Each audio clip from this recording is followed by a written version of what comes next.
Welcome, true believers. Stan Lee here to bring you yet another scintillating tale of superhero daring-do. Now it appears that trouble has found our arachnid hero yet again. So get ready for a pulse-pounding, web-slinging tale of shocking revelations.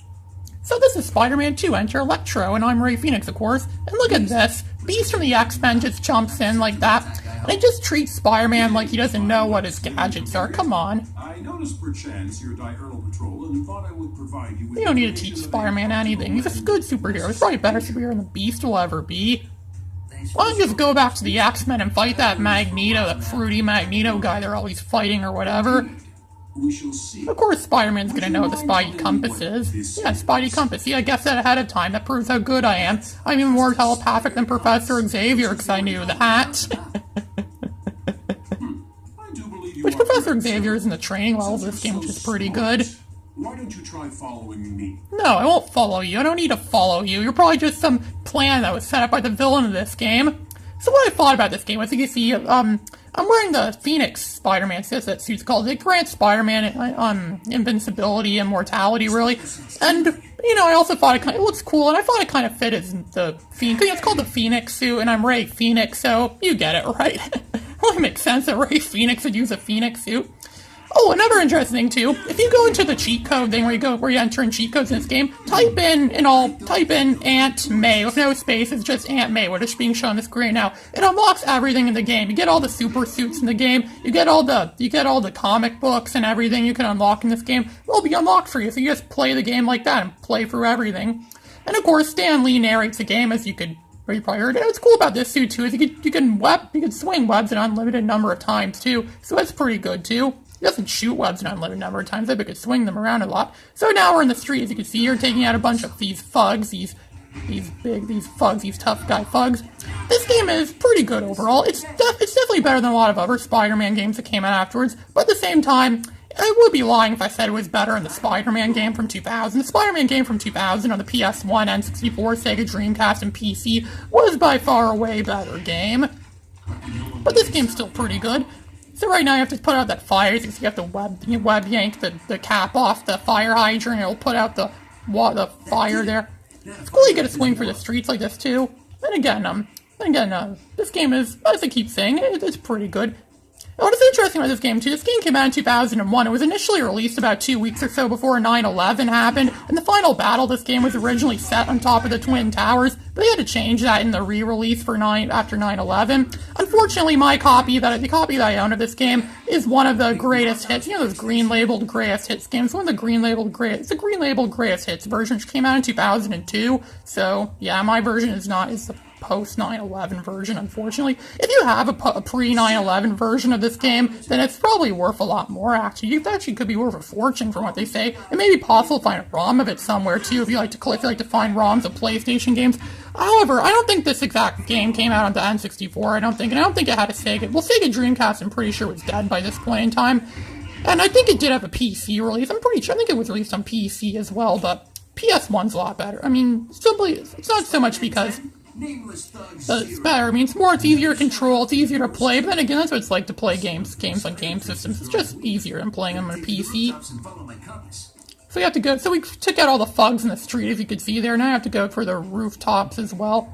There are barely any characters in this game that were in the first game. Black Cat's completely absent from this game, Daredevil's not in this game, the Fantastic Four are not in this game, Captain America's not in this game, the Punisher's not in this game, and all those villains, and Venom's not in this game, and all those villains he fought in the first game are completely absent in this. However, a lot of the costumes from the first game are in this game too. The Ben Reilly costume is in this game, and yeah, there's a clever comics you could find too. So right now we're taking down the South African Mafia. For some reason, the South African Mafia somehow made their way into the rooftops of New York City, and we, Spider-Man, yours truly, has to go and fight them off, of course, because who else would fight them off? I mean, come on, that ever Spider-Man game I played about a month or so ago, or more than a month ago, you know, that crappy Spider-Man game, Spider-Man Web of Fire, I think is what it was called. Hydra, this terrorist organization called Hydra, completely took over the city. They completely destroyed New York City and took it over. And that should be a job for the Avengers and the X-Men, or people that deal with worldwide threats. But oh no, they're gonna have Spider-Man.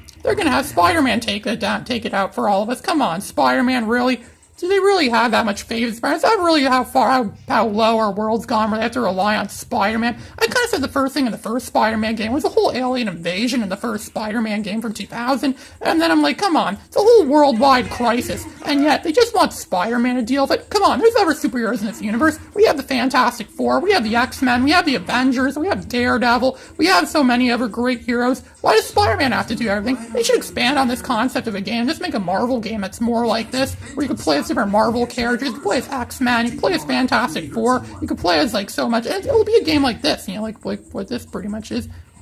This game is really good. Again, I still think this definitely is one of the better Spider-Man games, in my opinion. There are some parts of this game that are downright insane, downright, what the hell were they thinking when they made this? There's a lot of parts of this game that are like that.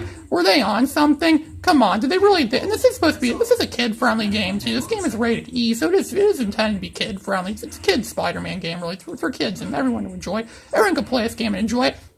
And yet, some parts of the game are just downright, you know, it's like trying to stick a large hook for a Cheerio, you know, it's like, come on, did they really think that kids would have a good time doing that? No, you don't see so much of that in this video necessarily, but there are some parts of this game. There's like this one part of the game where we have to stop an airplane from going to its certain doom by webbing up its propellers. Come on, why is Spider-Man doing all that? Shouldn't they just get... Oh wait, that's right, this is not DC, this is Marvel, so they can't just get Superman and stuff. That's supposed to be Superman's job to do stuff, but again, he's Spider-Man. He's not a magical god like Superman. He can't fly, he can't shoot lasers out of his eyes. He's not indestructible like Superman. He's the Spider-Man. He actually is probably the best hero in the Marvel Universe, actually, considering the fact he's a poor kid that ends up becoming a superhero, and he ends up going through death-defying danger, and he always survives in the end, he fights off more villains. Come on, a lot of the people in the Fantastic Four, or the X-Men, or the Avengers, or all those people like that, they don't deal with things like that. They never dealt with problems like that, like being poor and living in the dumps, you know, kind of thing, you know, like what Spider-Man goes through.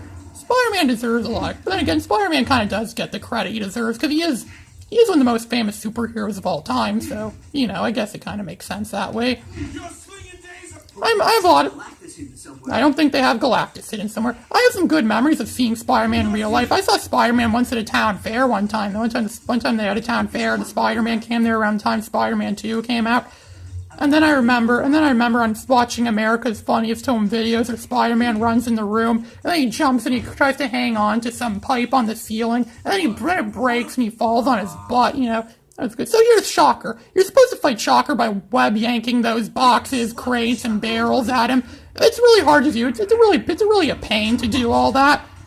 Shocker really is a pain, but if you have the Phoenix suit, which is what I have, you're immortal, you're invincible, and you're very strong, a lot stronger too. So you could just do impact webbing at him, like you see what I'm doing there. You could jump and kick him and hit him a bunch of times. And look at that, I could beat Shocker easy. Shocker's really a pushover when you have the Phoenix suit. But again, you don't get the Phoenix suit right at the beginning. I'm not even sure how you unlock it. I unlocked it because I used that Aunt May cheat code I spoke of earlier, where you just type in Aunt May. So all you fans of this game that wanted to see everything in this game that weren't able to before, you can thank me for that. Actually, you could thank Game FAQs for that, because they're the ones that actually gave me that data. That cheat code for this game. But yeah, so kudos to them. Kudos to whoever posts ever cheat codes. If you post cheat codes online, it means you're great. And then there were those, I used to use a lot of cheat codes. I don't really use cheat codes much anymore. Really, the more recent time I used cheat codes, really, over that time that Star Wars Rogue Squadron game on the N64, it deleted all my data for an unknown reason. It completely wiped my data, my gameplay data clean. I don't know why that happened. To this day, I still don't know how that happened or why that happened. So, I used a cheat code for that, to make up for that. I guess it's a fair, okay time to cheat when a game doesn't work properly on you. That's fair enough, I'd say so myself. And now the Shocker is down, as you can see here. Shocker's down. We webbed him up. So now here's some of the cool things we do.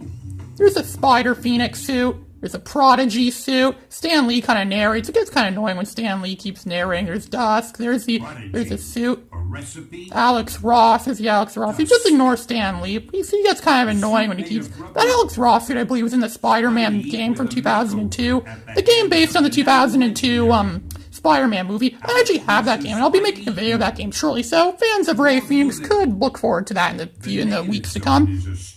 Spider-Man 2099's in this game. The Captain Universe suit's in this game again, too. He pretty much is Superman when he's Captain Universe. He's invincible. He could do pretty much anything. There's Ben Reilly's costume, the stealth mode costume, his Bagman costume. Who'd want to be Bagman? I don't know. I never knew anyone that wanted to be Bagman, but if you like being Bagman, then that's good, I guess. Just ignore Stanley. He never shuts up. He keeps talking. And okay, so here's a comic collection. As you can see, here's a lot of the comic books you unlock. Most of these comic books, see, like there's the first issue of the Spider-Man, Amazing Spider-Man from that had Electro in it. And there's a lot of these comics they have a lot to do with what we see in this game. Like, there's the first appearance of Sandman, because Sandman's in this game. The first comic of a redo of Ultimate Spider-Man, an ultimate version of Spider-Man. A retold design, or modern. There's Spider-Man and the X-Men, and then there's, I never read that one particularly. That one looks similar. That's like the cover of the first game, the first Spider-Man game from 2000. It had a cover looked a lot like that. The wedding one, the one where Spider-Man finally gets married in. I read that one on YouTube, actually, because someone put that one on YouTube. That's the one where Spider-Man gave blood to his Aunt May in a blood transfusion and got her nearly sick. So, no, that wasn't good. It really sucks to be Spider-Man, because no one's blood. You have a blood type that's incompatible with everyone else's. That must suck. They never tell me what my blood type is, so I just say, oh, negative. So this is Ray Phoenix signing out.